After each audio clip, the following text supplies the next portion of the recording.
I think if I hear you call me Becky one more time, six-pack, I'm gonna pop your tops. All six of them. Who are you?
Hey, this is Matt once again. Welcome back to another video. This is another paid request, this time from Aaron Daniel. Thank you so much for that.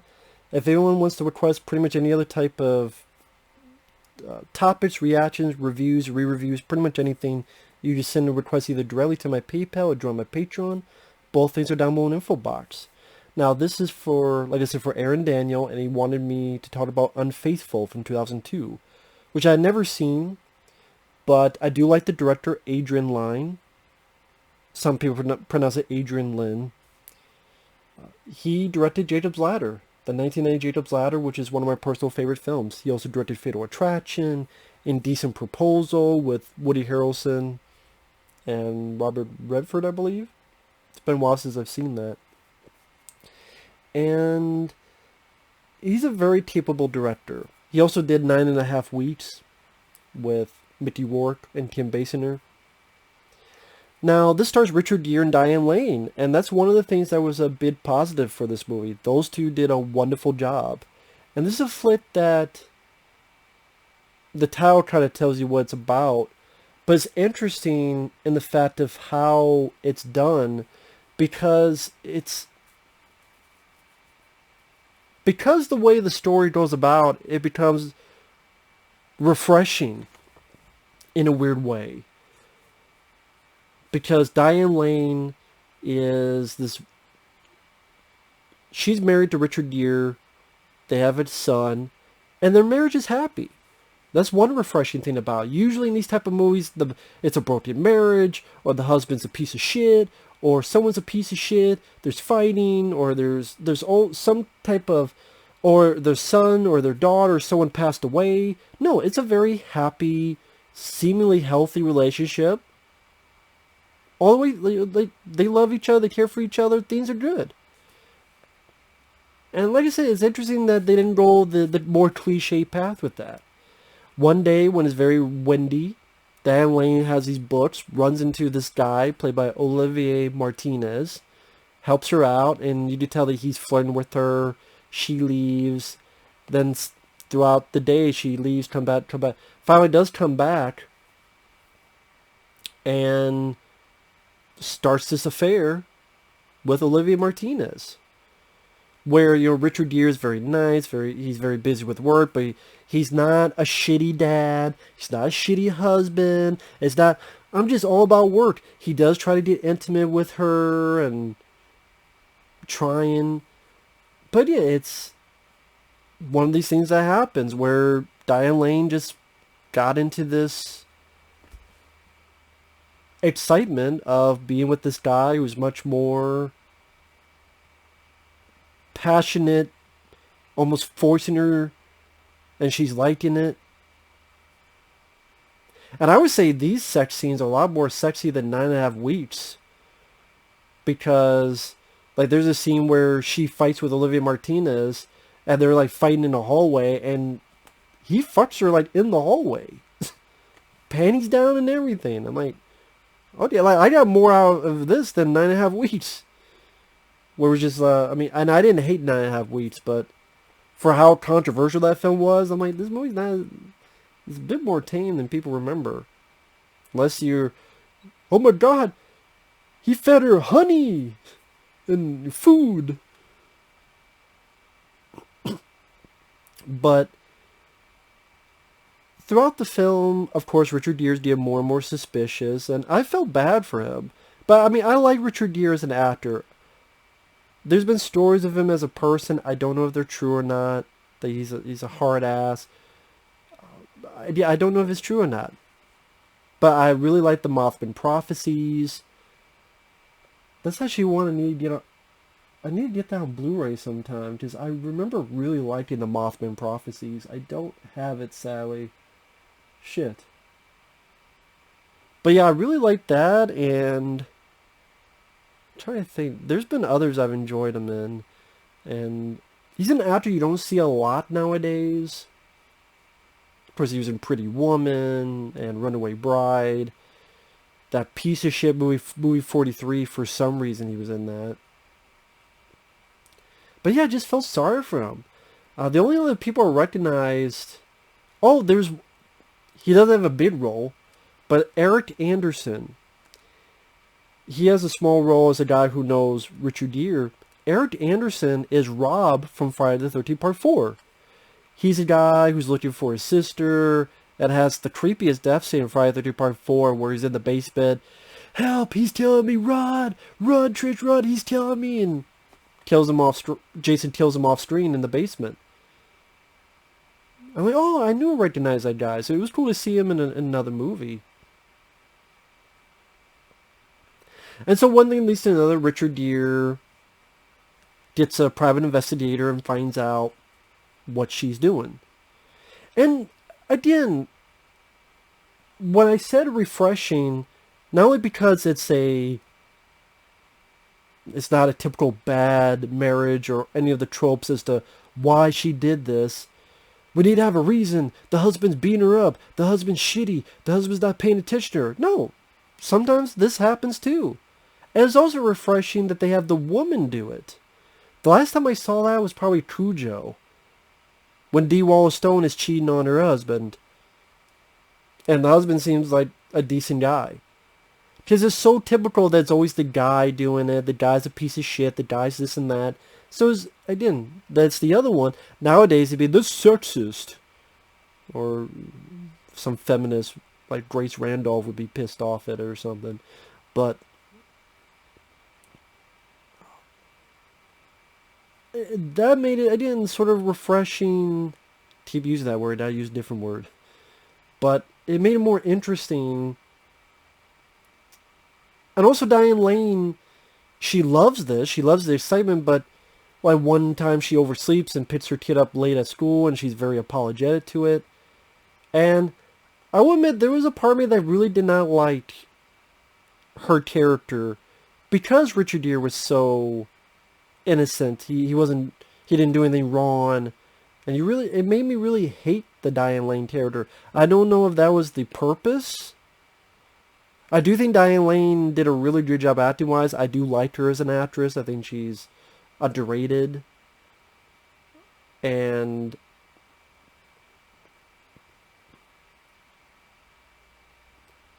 she ultimately decides to end it, but it seems like she decides to end it more because of the kid, not because of Richard Gere. And that's one thing about the movie that I'm like, you're a two-faced bitch, you know. But I was able to let it go a little bit for what happens next. So spoilers. Richard Gere confronts the guy. I like the way this was done because this guy's telling Gere all this stuff, and Gere sees a snow globe that he gave, one of the big gifts he gave to his wife. And the fact that his wife just gave it up as if it was nothing, and this guy there. What I like about the scene is we see from his POV, where he's always like blacking out, and you see that he's getting dizzy, and it really elevates the scene and it builds it up. So this rage moment where he just hits the guy in the head. And then blood just started dripping from the guy's head, and the guy dies from it. That way, he kills the guy, but at the same time, I don't hate Richard Gere for doing it in a sick way. I feel bad for him still. Like, it was a, you want to say a moment of insanity. You know how in some trial cases, they go moment of insanity. I don't think that's the right phrase. It's a temporary insanity. Like, the way that was done with the POV, I'm okay, I could buy if it was that. I didn't. I thought that was a nice touch by the director. I thought the acting was really up to par, and the way the characters interacted felt more real and less like a soap opera. And I think that's one of the biggest strengths of this film, is that a lot of it felt real in the interactions. Not soap opera, not cornball, not severely melodramatic. So you get to this point where now Richard Gere is trying to hide the body. And I like the way it's shot. The cinematography, the look of the film, the dirty elevator, it's raining out. And you definitely learned some tricks from Jacob's Ladder where this elevator almost looks like an elevator to hell. Like so you've seen Jacob's Ladder. And then sort of this tension between the two where now he's the one acting weird and Diane Lane's like, what's wrong? Huh? What's wrong? I'm like, bitch, you know what's wrong. Well, technically she doesn't, but you could make a fucking assumption as to what's wrong. And like I said, the acting really propels the film up to a standard, because when it gets a scene where they're arguing with each other, and Richard Gere lets out, I hated you. I didn't want to kill him. I wanted to kill you. And it's a sobering moment. And the fact is that Diane Lane, of course, is shocked by that, but she doesn't start hating Richard Gere. She doesn't start being that defensive. She doesn't start blaming him. Well, you didn't pay attention to me. You didn't. They don't do that shit. And I actually appreciate they don't go to that idiotic trope, that idiotic script writing. Well, all of a sudden, granted, yes, that does happen in real life, but sometimes you gotta make amends, a difference between real life and a movie.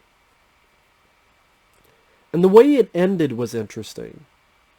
Just extra spoilers. They're stopping at a light. Richard Gere, before that, said I should turn myself in, and she's like, no. We'll go somewhere. We'll go to Mexico. Oh, really? And what are we going to do there? Oh, we're going to do this. And then when it's at night, we'll go on the boat. And what are we going to tell our kid? Well, we're going on an adventure.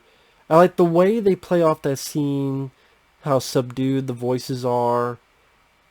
And then they're just waiting at this light. It goes green. They don't go anywhere. Then it goes red again. And the camera is back now. And we see that they're right by a police station. And it's an ambiguous ending. But I actually think it's ambiguous in the right way. Because you can make up your own mind. He either goes to the police station, he turns himself in, or he listens to his wife and he goes off and they go somewhere else. And even though technically the right thing to do would be to turn himself in, there's that part of me that said, no, I want to just go, man. Fuck the Martinez character. He knew he was fucking a married woman. Fuck him. Granted, it's Diane Lane's fault too, but I guess also it's what your personal beliefs are, what you take from it, and you could choose. No, he's going to go in, turn himself in, which still makes me feel bad for Richard Gere's character. By the way, just the way Diane Lane plays the scene, she's crying and they're holding each other while the son's in the back seat. And also, it's a good looking movie. It doesn't look cheap. Like that, Adrian Adrian Lyne really does a nice job in many of his movies. 9.5 Weeks, Fatal Attraction, Jacob's Ladder. He has a good eye. They're really good-looking films. And it does seem like he does a lot of these, I almost want to say erotic thrillers, because I did, you have Fatal Attraction, Indecent Proposal, 9.5 Weeks, technically this. I guess that's sort of his calling card, in a weird way.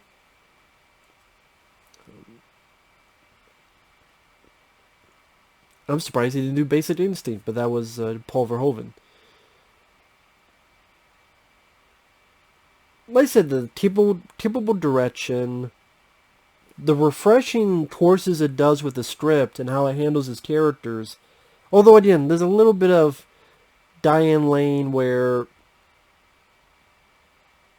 I'm like, why don't you go in a police station? There's that part of me like, Diane Lane, you go in a police station.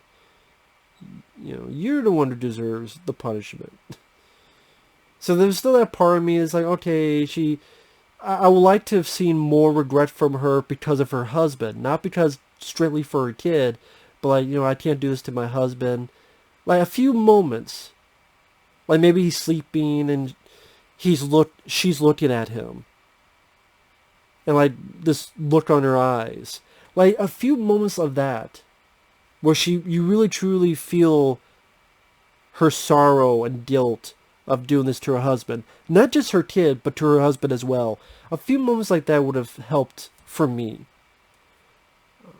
But with that said, it's a movie that when I saw the title, I went, okay. But again, better than I thought it would be.